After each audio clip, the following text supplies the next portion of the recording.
So Alice and Jim, this weekend has been impressive with how quickly you mobilize the Good 360 Good side, UPS overall, to the benefit of your UPSers, right?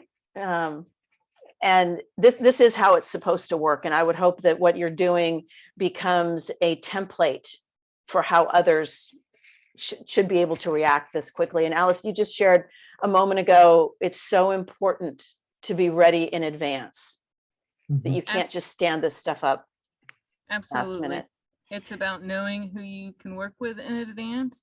It's about building those relationships, having the payments, the wire forms, everything already locked down, so that as soon as something happens, and they happen immediately and, you know, with no notice, that you can make those payments and that you can make those connections, you know who to call. So everything must be set up beforehand. Alice, this is Jim Dean, and just, you know, you guys are just doing so much, you know, great work. And I would say the other thing that we've already learned in putting all this together as well is that on the financial services side, there's so many regulatory issues as well to overcome, and approvals from the networks, and that makes it even more important because those just physically take time to get approved on. And even if you have physically everything ready to go, if those relationships and those regulatory issues are not addressed ahead of time, then it takes a lot longer. So that's another factor in the critical path analysis, I guess, too. Absolutely. Good point.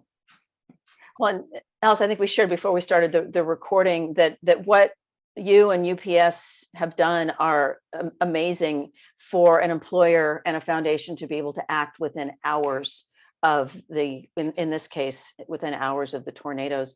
And to your point, the goal and the whole idea of creating payments as a lifeline is this coalition of the top financial services providers, is that we're ready as well. We all know from being in the disaster world that pre-positioning of water and electric trucks and MREs, that's been done for decades, but the pre-positioning of funds really hasn't. And that's, you know, we're so thankful for Jim Alvey and Good 360 for being founding members of the Payments as a Lifeline Advisory Council to say, hey, this is how it really works. This is what needs to happen. And translating different terms. There's some terms that we use in financial services that we've been told, don't say that. Don't use those words. Those are not good words. And helping us decide. Unbanked and underbanked, which, you know, is a category in disaster space that I wasn't really thinking about. So really critical learnings. Well, and Jim, you took that and from what I could see, created in your goals, in Good 360's goals, filling the needs gap. And that there's, you know, depending on the study, 50 million or more people in the US that don't have access to the full banking services. That's a big gap. Yeah. Yeah, absolutely. So there is a need gap there to be filled for sure. And, you know, it's not just folks living in homeless shelters. It's the folks Alice is trying to help today who are just put in a situation that they weren't expecting, and they need help now. Absolutely. So Jim, can you share a little, maybe Alice, you've got comments on it, about being able to get the funds out quickly to the right person securely? You talked about the needs gap of the underbanked, and we've seen all the way back to Katrina, especially with government funds going out. Sometimes they were talking about, well, we're going to send them a check. Well, if you've got somebody that doesn't have a traditional bank account, what are they going to do with the check? Or if there's a check cashing, then that person has cash and it can be taken away from them. Or a gift card, somebody can take the gift card away.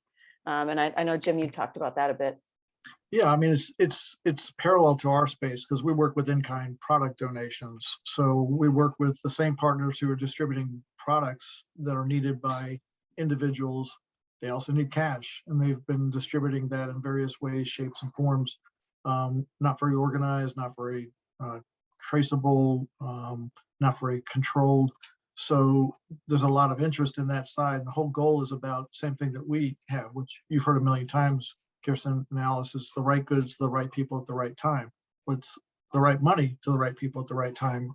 In this case, it's the same thing. These folks know what they need. They need to get funding so they can buy what they know they need, not just what even a good-hearted company or individual is sent that may not be what they need or what they need the most of or what they need right now. So getting them the ability to make their own decisions about what they can get right now from whatever's available to them. And in these situations, that's even the most challenging part, that everything was destroyed. So getting them funding that they can utilize in whatever ways they can gets them at least a head start towards some dignity and some basic needs in most cases. And Jim, it's that dignity term that you've brought up a number of times, whether we're on stage together or just chatting, that it adds so much depth that here you have this MasterCard, you can use it for whatever you need. You don't have to go wait in line and get things that, God bless them, people donated, but maybe it's not exactly what you or your family needs. So that's that dignity element. You've taught us to lead with that. Yeah, really important element of disaster response in so many ways. And in this case, it's really about that personal sense of hope that you don't want to be feeling helpless. You want to feel like you have some control over your destiny, even if it's just buying the thing that you need to eat or drink right now. I mean, that's what we're talking about, the basics, really primal basics when you get down to it about, and this is early response. We're not talking about we're going to give them money enough to build their house, right? There's other projects, programs, elements for that. This is just the here and now. Like right now, they need stuff and they need an ability to get that. Yeah, Jim and Alice, one other learning point, because this is really the first time we've actually proven a concept of having things ready to go versus not. But I was thinking it probably, and Kirsten, you can remind me, but we probably spend about 60 to 90 days putting together our proof of concept work. And now, we, I think, had first indication of UPS's need to distribute funds last Thursday or Friday. And I think those distributions capabilities are going to be there Friday. So we've really reduced that 60 to 90 days down to a week, just on our first shot type deal, which is pretty impressive when you think about all the work that needs to go into it and the number of different companies we have involved in that process. Yeah, absolutely. Work to be done in the space for sure to get it out there. And again, the different ways, the cards are great if you've got the mechanism to get those out into the field quickly. Digital wallet certainly is going to help speed up the process. Being creative and listening to, again, we don't know everything, so we're listening to what happens here. We're going to learn some more and adjust and modify, but just getting that window tighter and tighter. I mean, SVP's claim is, closing the length of time between the impact of disaster and recovery. That is exactly what we're trying to do here. Just keep closing that time gap. Absolutely. Laura Clark, do you want to say something about the 4 different ways of delivery that you were teeing up right before our guest joined us? Sure thing. So hi, this is Laura Clark from MasterCard. I was just suggesting that when we're looking at the urgency of getting aid dispersed immediately, the aid in a box kind of idea, that there's 4 ways that we can think about getting something to that targeted consumer. To our physical, and the physical distribution could be sending a card directly to a recipient if there's a physical address. So you're in one card to the individual, loaded, but needs to be activated upon receipt. There's also sending a group of cards, 1,000 cards to one centralized location. And in that environment, they could all come preloaded with a specific amount that get activated once they get distributed to an individual. So for instance, we're going to send 1,000 cards to this central facility with $100 on each card, and then you can distribute them as needed. Maybe those are to employees that are going out as volunteers to set up the relief centers, or maybe they're directly to the individual who requires aid because their home has been demolished. To Jim's point, to deal with that immediate need of, I need diapers, I need water, I need a place to get a meal. Also in that group distribution, they could send out 1,000 cards with no value, and then going through an online portal, you could individually assign a dollar value to each card as you distribute it to the person. You know, this person needs $500. This person needs $1,000. This person needs $100. So there's a lot of flexibility when you're talking about physical plastic distribution. The second alternative is digital. And in digital, we can send those funds either using an email address or using an SMS. If you've got a mobile phone number, they can send an SMS text message with the information that then becomes a digital card product.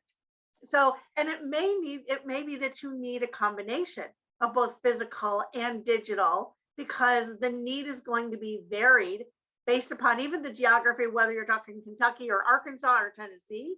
It may be varied based upon who the recipient is. But do know that there's multiple ways to quickly get what's needed to the individual, and that you've got a few options to think about. That's great, because you never know if somebody was able to leave their house with their wallet, if they were able to get out with their cell phone, or neither, right? Exactly. And I know now with UPS, of course, we're still, for Mayfield, for example, we've got one point within Mayfield that any customers who can go online with their phone and order items, there's still a drop-off place for those employees to be able to pick up their items if they choose to, since they have no home to drop it off to. And that might be a use case where you might want physical cards there so that you can hand them out as needed with dollars available. But yes, lots of different ways. We want to be able to make sure that we provide you the means and the methodology that's going to be most effective. Yeah, Alice, are you, for the employees that you want the cards or the payments to go to, do you have a special communications process for them to let them know what to expect and everything? Or how are you guys looking at that? There is an email chain with them going on. I know, so we have what we call a community relations manager in each one of our communities. And this is the outreach from the foundation, so that we have a person in each community to work with. Justin Heckel is our person within the Louisville area, and so he is in direct communication with them, and we're working through him to make sure that they get their cards. Okay, great. And he is so dedicated. Oh my goodness. He's Texts amazing. at And 4 a.m. his new baby is due any day now, so Holy he's like, I might go smokes. into the hospital, but here are the names, here's the emails, just in case I get called. Oh my Goodness sakes. Oh my. So, Alice, can you share a little bit about the dedication of UPS to your UPSers and the community? I mean, I'm watching it live, but if you can share with the team here. absolutely. UPS wants to respond to every single disaster that we can too. We want to make sure we're there. In 2020, we responded to 43 disasters. And we do this through our partners. Like I said, we make sure that we have all the partners lined up ahead of a time. We do that a couple different ways. We have response funds, right, where we'll give our top humanitarian organizations a disaster relief fund at the beginning of the year in February. And then when a disaster hits, they can activate those funds and say, listen, you gave me $200,000 at the beginning of the year. I want to use $100,000 towards disaster XYZ. This is what we can do with it. We also have the community relations managers like Justin out there who are saying, listen, this is the greatest need in the community right now. And so with this particular disaster, working through Justin, he's got a couple nonprofit organizations he worked with in the past that we were looking at, and then the governor opened the community fund. He said this is where the funding should go. So we're able to work with the community foundation in order to get the funding over there just through the existing relationships. But every disaster, right, is local to UPS. We do have one of the major hubs in Louisville, so we have a lot of employees in those surrounding areas that were impacted. But because we're in 220 countries and territories, every disaster is local. We want to make sure that we are there to support our employees and to really support their whole communities. So you're actually basically pre-positioning funds so that the funds are available to go immediately. So then it becomes a distribution challenge. And by the way, that's my background is on the insurance side, and that's what reinsurance companies provide insurance to insurance companies, and that's what they do also. So when you see a hurricane on the edge, the reinsurance companies go ahead and send money for the insurance companies to pay claims a week or two before the actual hurricane is expected to hit. So they're funded, they're ready to go, and there are no delays. So it's not unusual, for our industries to kind of work like that also. So. Thank you. As we think about it, and Jim Alvey, you know this, and you've been such a great partner in getting the word out that there's capabilities to get the funds out securely and quickly and controlled and all that. And maybe Alice and Jim, maybe we could kind of brainstorm on helping to educate other large employers or community leaders on what UPS is doing and being ready in advance and being plugged into the community, like you said with Justin, so that when we do know there's going to be more and more of these incidences coming up, and if there was actually a network of partners that says, okay, it hit Kentucky in this town, what 10 employers or groups can we bring together to respond quickly? Jim, maybe you already have that with your incredible network. Thank you for thinking that. We don't actually, we have it on the nonprofit side, but not the for-profits. I mean, Alice and the UPS Foundation are part of our Disaster Recovery Council. So we're thinking about ideas like that, pulling together, and no pressure, but a program like this becomes a proof of concept where we can talk about something that happened in reality in real time and put it in context. And that's when you get people's attention at other locations, companies, and the nonprofit side to hear what is possible. We've been kind of barrier busting on the side of finance. As we've said, people are always suspicious of the finance world coming into disaster. Somebody's trying to make a buck. And I think one of our biggest challenges is trying to say, this is for good. This is for all the right reasons. And the more proof of concept cases we have around that, the better.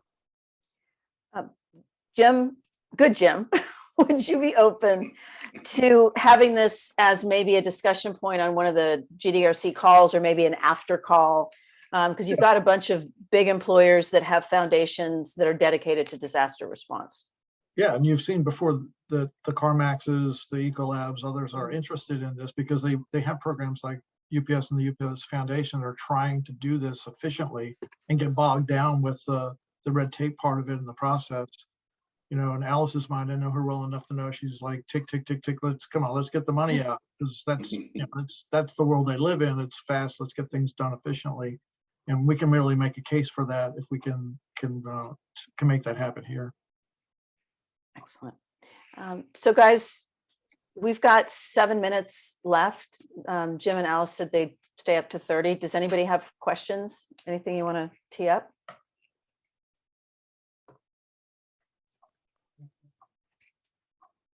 If there's no questions, Laura, you always have a question. Yeah, I know, Laura, but Laura's eating lunch or something. Everybody, I just want to say thank you for being what you are. It's very unique to have folks from the fintech industry working in a space like this. It's just super. I'm proud to be associated with it, and just keep working to get those examples out there. But there's so much more work to be done in this side of the space. So just keep asking us. And Alice is a great resource as well for just knowing the connections that she's got throughout the nonprofit and the for-profit world. Pretty incomparable. Absolutely. UPS owes a big thank you to Jim, to Good 360, to Good Viva, just for reacting quickly to our emails and we are happy to help any nonprofit, for-profit. We love partnerships. It doesn't matter if they are with our competitors or if they, we are part of the logistics emergency team where we deploy with our competitors to international disasters.